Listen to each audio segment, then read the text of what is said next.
Hello there everybody, Sam's Trains here, welcome back to the railway and welcome to another review. Up today it is a Great Western tank engine from Bachmann.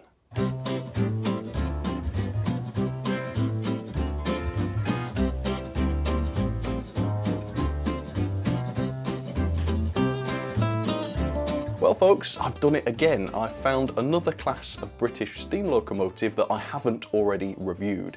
So I need to make the most of this, I think. So today's locomotive is this. It is Bachmann's Great Western 64xx Pannier Tank. And this is a new release from Bachmann. It's not a new model, it's been around since 2013 to 2015, so not quite 10 years.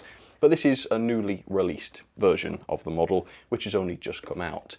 And the RRP for this thing is quite insane, £139.95, that's the RRP. But I bought mine from Derail's Models at a much better price of £118.95, which is still not cheap, don't get me wrong, but it's better than the RRP, and I guess not too bad if it's going to be like the previous Bachmann Pannier I looked at, which was the 94xx, and it was very wonderful indeed.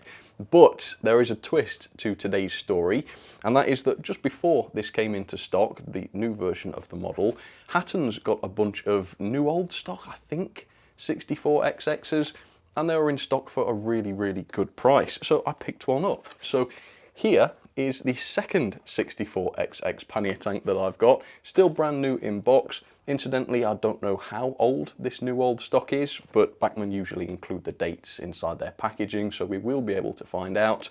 And so I thought, why not do a bit of a double review today, and we'll see what the differences are. We'll find out whether Bachmann have updated their latest release over their previous ones. I very much doubt it, because Bachmann don't really do that sort of thing, at least not without telling us. But a lot of the time when I'm reviewing a slightly older version of a model, people will say, well, how do you know that Bachmann haven't updated it for the latest release? Well, today we'll be able to see for ourselves, which should be interesting. So the Bachmann 64xx, let's have a double review and let's see what they're like. Okay, so two 64xx Pannier tanks. I've got one in the BR green and another one in the BR black, so hopefully they'll be sufficiently different from each other. I think we'll start with the BR green one though, and this is the new release, the one that's just come out from Bachmann. The more expensive one, of course. So let me start by showing you the end of the box. So this one is 31-639. It is a Great Western 64xx Pannier Tank, number 6421. And it is in the BR lined green, so we've got some nice lining to look at today. Early emblem, and it has a 6-pin DCC socket inside. And if you're interested, I think, yeah, we have got some info on the back of the box. So if you want to, pause and read that, although I will give you a little bit of history on these later on. But let's pull this out of the box and let's see what you get for your money. So here we go. Oh yes. So you can see this is the lined one. Yeah, lovely lining on there.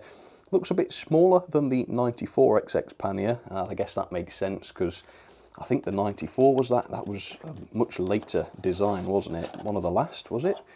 I forget, it's a while ago. But yeah, this one seems a little bit more quaint, possibly, a little more cute. Anyway, we've got instructions here. These look like the modern version of Bachmann's instructions.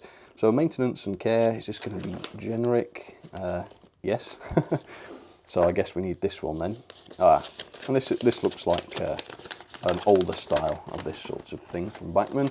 So, first of all, we've got just a basic page here. Body shell removal. Seems straightforward enough, I suppose. Just a couple of screws. Usual hints and tips, running in, curves, body shell removal, lubrication, yeah, that's all good. And here's the interesting part, a basic exploded diagram. So it's pretty much what you'd expect. It doesn't appear to have a coreless motor, so that suggests that this hasn't been upgraded in the last few years or whatever, although we will take a look inside later on and see. Can't quite tell whether the axles have got proper bearings on them. It looks like possibly they do.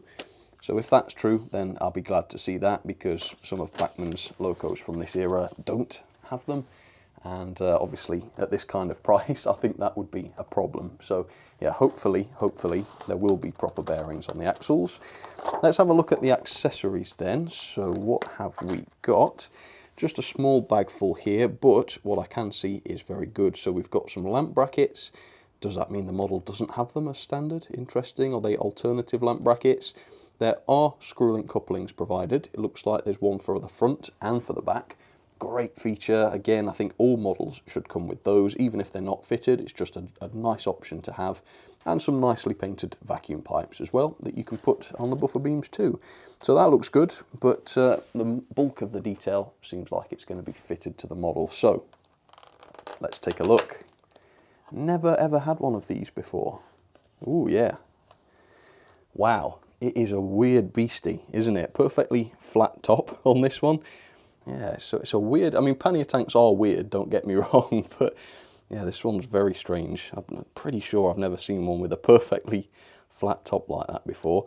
Quite a bit of detail on there, we'll take a look at that. Also, the finish seems quite good. Fairly nice satin finish on that, yeah, it looks good.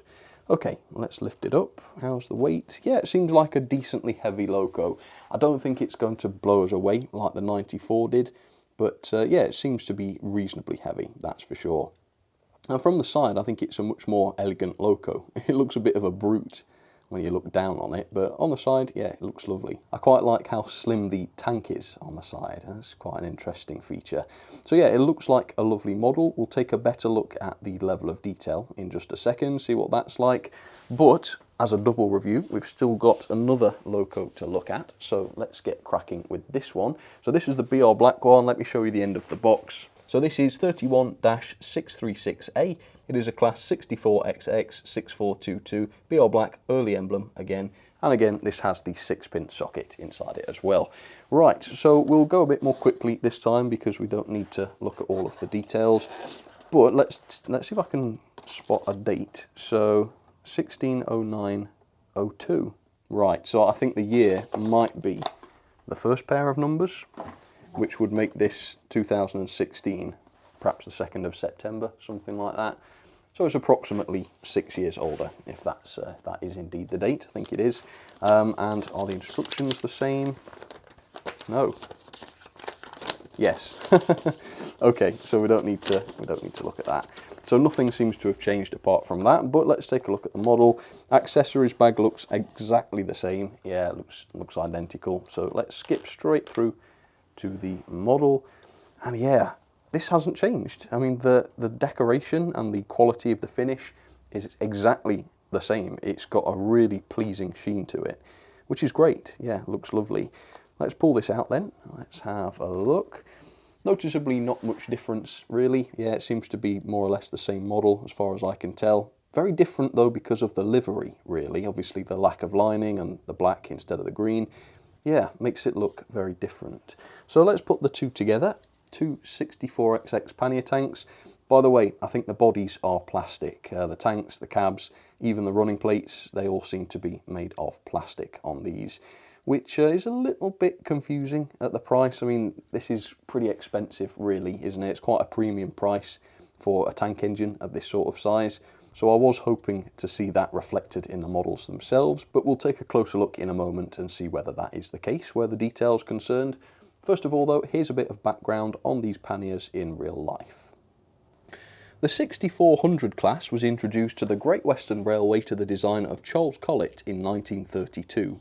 40 examples were constructed in that year, and the design was closely related to the 1930 5400 class, which itself dated back to the 1800s in design. These had slightly smaller driving wheels though, which gave the engines that little extra torque on the gradients, and that's because to start with they were running in the valleys, I believe, of South Wales, where the inclines and gradients and such were quite substantial. All examples were also fitted with auto equipment, allowing them to be operated remotely via auto coaches. These of course are regular coaches, but they're fitted with a driving cab at one end, so that the driver can operate the locomotive from the coach instead. Very, very clever idea. Withdrawal finally took place between 1958 and 1965, as the panniers were slowly replaced by diesel multiple units. And to date, only 3 examples remain under preservation. Okay, here's the thing. So these models are lovely. They are well put together, they are reasonably well detailed, and I would go as far as to say I am definitely a fan of them. However, they are simple models. They are simple in their level of detail and they are simple in their construction. And I think with the BR Black one here that I paid just £74 for, that simplicity is absolutely represented in the price. No problem at all with the value for money on that one. But with this BR Green one, this is Bachmann's new release, I paid a very premium price for this. The RRP is £139.95 and some retailers do charge the RRP, my local model shop does, so some people have been paying £140 for this model. And that price makes no sense. In 2021, I reviewed the brand new tooled Bachmann 64xx and that loco was £8 cheaper than this new 64xx, which is so much simpler. If this 64xx was produced to the same spec as the 94xx, then, you know, things have happened in the world. Yes, I can understand paying a little bit more. But these 6400 locos are just not a patch on the 94. So let's talk about why. First of all, they are much, much lighter. Both of these locos come in at 204 grams and the 94xx came in at 282 grams, so it's almost 80 grams heavier. That's close to being a third heavier than these two. And the reason being, of course, that these do not have die-cast running plates. They are just plastic. The 94 had die-cast there and it was much heavier as a result. These locos are also quite lacking in detail. If we look up on top of the tanks, you can clearly see that the pipework here is just part of the moulding. It is not separately fitted. This is fine on a budget model, but on a 2022 premium priced loco, this just looks old-fashioned. However, it's not bad while we're looking at the top of the tanks. We have got these separately fitted water filler caps and they look okay. Dome looks fine, safety valve bonnet looks alright. We do just have plastic whistles, which again are just clearly moulded onto that back piece, but they don't look too bad. Then we've got the chimney as well, which does have a metal top, although as per this livery, it is not copper coloured.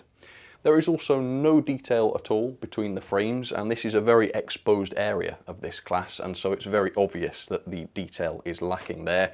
That's a pity.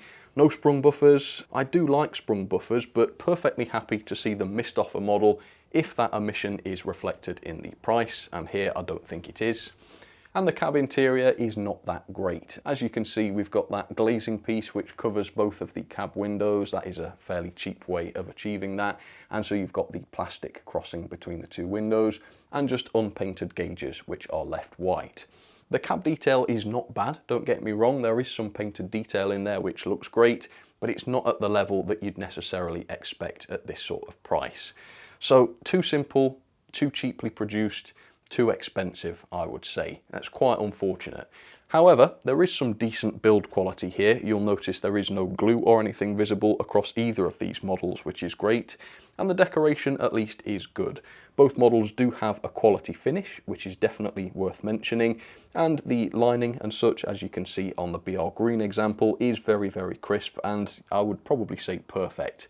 No issues at all in the lining. Although on both examples we are stuck with the Tampo printed running numbers on the sides of the cab, there is no etched alternative provided.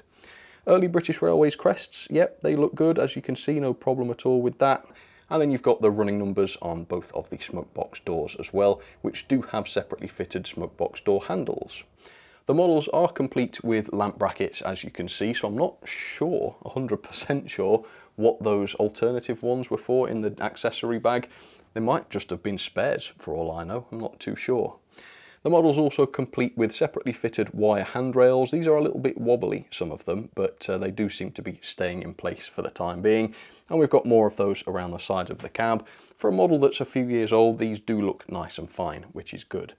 The wheels are okay, yeah, they're blackened metal wheels, as you can probably tell. And the axles are visible, but they've been blackened out, so overall the effect is quite pleasing. And then speaking of the area around the cab, we've got nice flush glazing on the front of each loco, which I think looks fine. Quite an impressive grille effect on the back-facing windows. Again, no problem at all with any of this.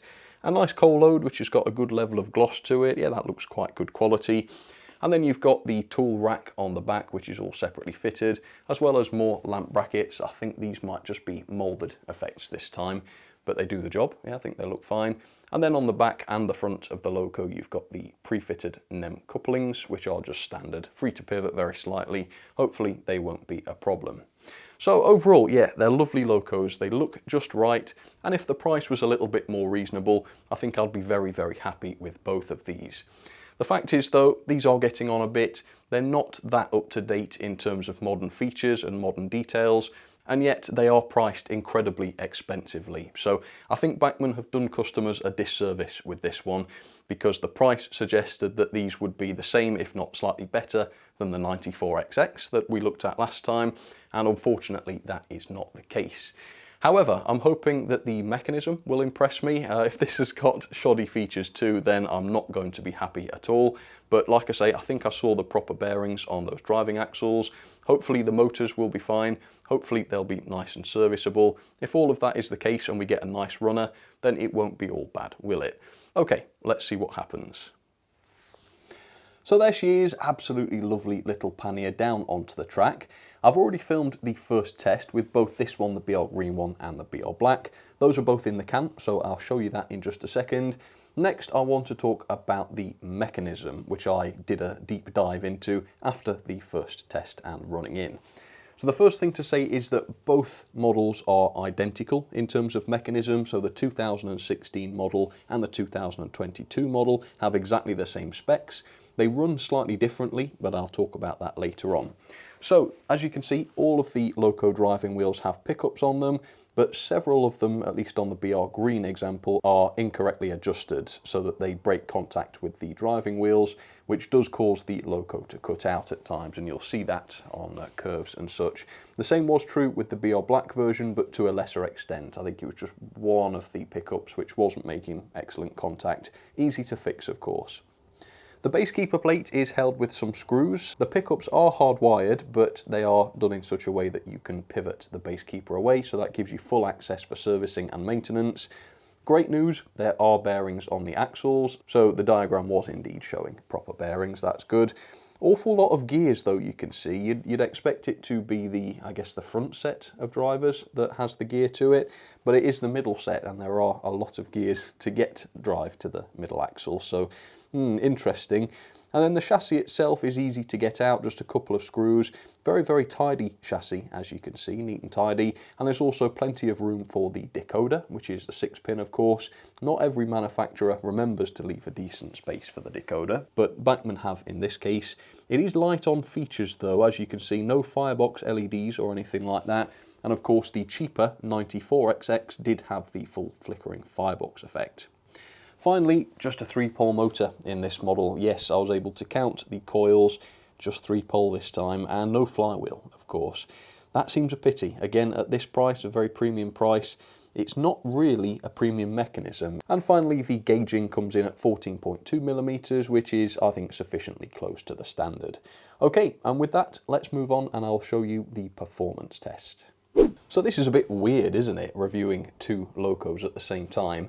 But what I think I'll do is we'll get this one tested first, we'll see what this is like, start it running in, and then we'll do a shorter version with the black version and see how that one goes. So, first question, does the loco work? Let's see. Little juice. And she's off, okay. So I've got to say, for a first ever run, without having any warm-up or running in at all, it seems really good and smooth. I mean, it was a smooth start, wasn't it? Let's see what the speed and therefore the gearing is like. I'll run by at 50% power. Yep, seems alright, pretty sensible, not too fast, not too slow. Yep, should be fine, I think. Right, crawl. I'm going to ease it up. Turning up, turning up, turning up. Still turning up. Oh. Okay, so it jerked a little bit. I'm off the controller now. I was going to give it a hand, but it seems... Nope, doesn't need a hand. So it's jolting forwards, cogging quite a bit. I haven't seen the mechanism yet, but that tells me quite a bit. Then it freed up and did like a half rotation without a problem.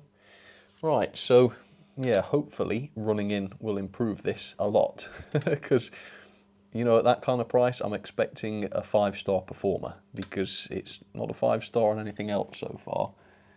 Alright, try and get it smooth.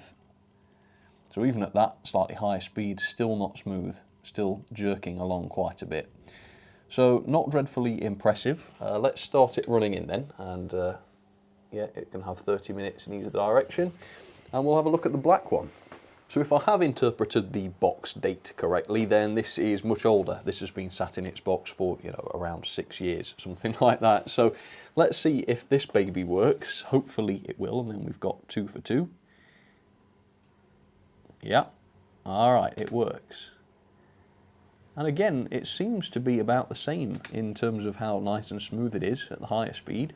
Yeah, beautifully smooth. Let's do a rump by at 50% power for you. Ooh. It seems slower. That's 50. Yeah, it's slower. So, don't know. Differences in the mechanism maybe? Just the fact that it's been in its box for longer? I don't know.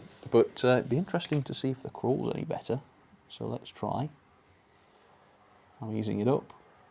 It is on a point there, so if it's cutting out, I'll have to... that's better, isn't it? Yeah. I mean, it's a little bit coggy, but it's better.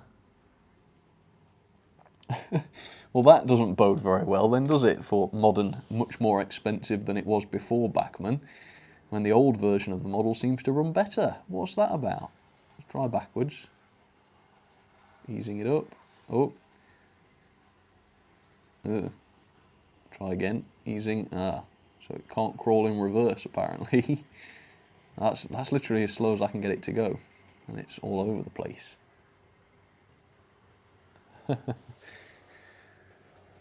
Alright, but it's okay forwards, seems to be quite good forwards. So again, it just seems as though it really does need a good warm up, a good run in. Not so smooth now, is it? But overall I still think slightly better than the new one. Slightly better, slightly better. Right, let's see how they get on around the layout then. We'll start this one going forwards, and yeah, let's just check everything's okay around the curves and such. Okay, so here's the new green one.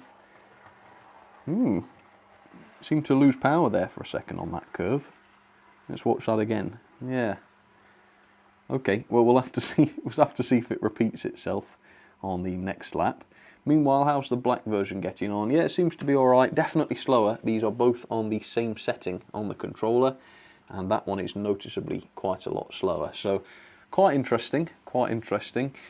I'll let them run though. Things can change during the running in, and hopefully we will see a big improvement, because we need to. And I'll see you in a moment, and I'll let you know whether that's the case or not. Right, we're on this curve again. Yeah, weird. Momentary loss of power. Okay, I'll see you shortly. Okay, there we go. So that is both locos now running. And of course I'm up to date with the mechanism now, so I do know, for instance, or I suspect, why I was seeing this cut out on that curve. Well, it's because of the pickups obviously not making great contact. As a general rule, I don't make repairs to models or adjustments during a review unless it's stopping me from finishing the review, but afterwards it should be quite easy to adjust those pickups. The same was true for the BR Black example too. Yeah, that on occasion was cutting out on points and such as well.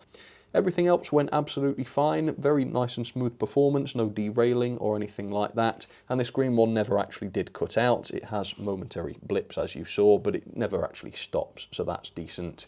The only other observation is, yes, the difference in speed between the two engines is very significant, and given the fact that the two mechanisms seem to be identical, it's very unusual. So maybe it's just by chance that the two motors happen to run at different speeds. Maybe Bachmann have changed the gearing for some reason, but I don't know why they'd do that and make it faster. I don't know. Anyway, is the performance any better? At the high speed, this was perfectly good. As you can see, this sort of speed, that is just fine, isn't it? Yeah, really nice and smooth, good and quiet. But of course, as a pannier tank, known for doing a bit of shunting, a really smooth start and a good crawl would be nice to see, particularly given the high price here. So I'm easing it up. Is the crawl any better? Turning up. Still, oh. No. to put it into a single word answer. No, it isn't. Let's try it in reverse. A bit more. So this one's slightly better in reverse now, I would say. Is that how it was before? Again, cogging noticeably and fluctuating in speed. So yeah, I mean, not that impressed really. For a newly manufactured model at a very high price, I think we've seen much better performance than this, haven't we? Which is a pity. I mean, it's not good news for the value for money mark, is it? Right, let's bring in the BR Black one, which is already coupled up to some auto coaches, but here it comes. Okay, this is great. I love having two. I mean, if I could afford it, I would always do this, because it just shows you whether or not you're just lucky or unlucky, I suppose. But anyway, how's the crawl with this one now? Try forwards to start with. Ooh. So it tried to go then, but it didn't have the torque to keep moving. A bit more.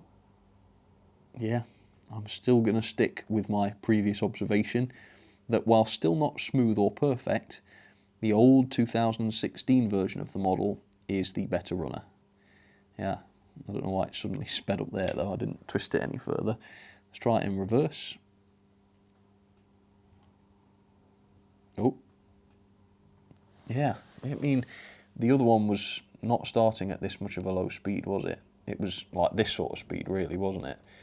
So yeah, the old one's slightly better, not perfect, but slightly better.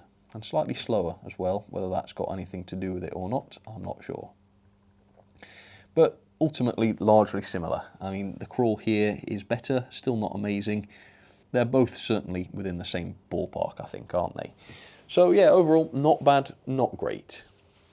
In terms of pulling power, the two are very similar. This one came in at 0.26 newtons, whereas the BR Black one came in at 0.24. I think the discrepancy there is probably just because of the speed with which the wheels are turning. That's the only other thing that is different, because they both weigh the same. So with that in mind, I've set up a bit of a freight train, yeah, just to get the weight up really, see what its pulling power is like. Mixture of open wagons and box fans. So let's go and couple to them and see what the couplings are like. Hopefully good. Alright, see if I can do this steadily. Not easy. Couplings are going to be the worst thing for this loco because it's a bit naff at the low speed. Alright, quite good in reverse though. Okay, I think that's it. Are we in focus? No. Right, let's try a smooth start then. Are you ready? Here we go. No, I'll try again. I don't think that was me. I was being smooth on the controller, but we'll give it the benefit of the doubt. Yep. No, it's just quite a sudden start. All right, let's go for about there, 35 I'd say. Let's start with this one as well then, and I'll show you the auto coaches. There you go. Oops. Oh, it's cut out. Well, there you go. I guess that's a good illustration of the issue with the pickups. It's not done that so far. Guess maybe it's because I'm running it slower now. But still, I'll give it a nudge. And then elsewhere on the layout, I've got some other pannier tanks. So see which others you can spot and let me know if you see an odd one out. I'll pin the first comment to correctly identify it. But here's the one that I've been talking about quite a lot today, so it makes sense to run this one. This is, of course, the 94xx, which is both cheaper and better. From the same manufacturer, released in 2021. So, yeah, Bachmann, you done got caught. Alright, let's see how the new ones are getting on. So at the higher speed, scratch that. Right, I have gone ahead and adjusted the pickups then. I can't put up with that, but you saw how it was, straight out of the box. Alright, so yeah, it's not doing it now. So the process is just to remove the base keeper, bend the pickups out very slightly, and problem solved. Anyway, like I was saying, at the higher speeds like this, it's absolutely fine. As you can see, the pulling power is plenty. Yeah, there's enough pulling power to do a decent number of wagons, as you can see, up a bit of an incline. So as far as that's concerned, it's all perfectly fine, isn't it? And I think that's the overall feeling I've got with this. It's perfectly fine. There's nothing about it that is particularly impressive, nothing about it that is particularly innovative or modern or high spec. Every aspect of it is okay, it's okay, except for the price, which is obviously extreme. Ultimately, there's nothing about this that is so off-putting that I wouldn't recommend it to you at the right price. Yeah, it's a lovely looking model, performs okay, and obviously, as you can tell, there's a fair choice of livery available too. So, quite happy overall. Nice looking pannier tank. Not as good as the 94xx, that's definitely true, but certainly decent enough. And if I'd have just stuck with this black one that I bought from Hatton's, I'd be very happy indeed, because at £75, the deficiencies are definitely reflected in the price. Add 40 quid though for exactly the same model? I don't think so. No. Yeah, they're having a laugh. Definitely not one of Bachmann's best value models. Let's have some ratings then for the Bachmann 64xx. These are the ratings for the new one in green. The two are of course pretty much exactly the same except for the price, but of course I'm reviewing the green one as that's the latest release from Bachmann.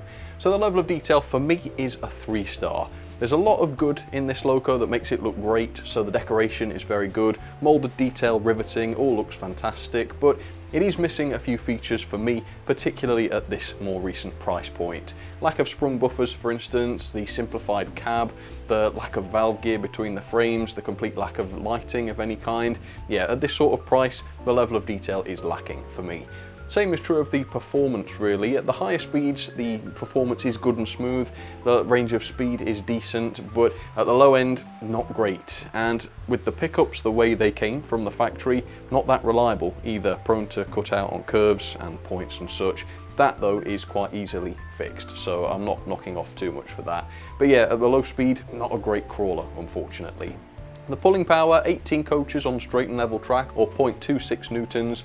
That's okay, I think, for a loco of this size, but do bear in mind it is much less than the newer and cheaper 94xx, which could do 24 coaches on straight and level track.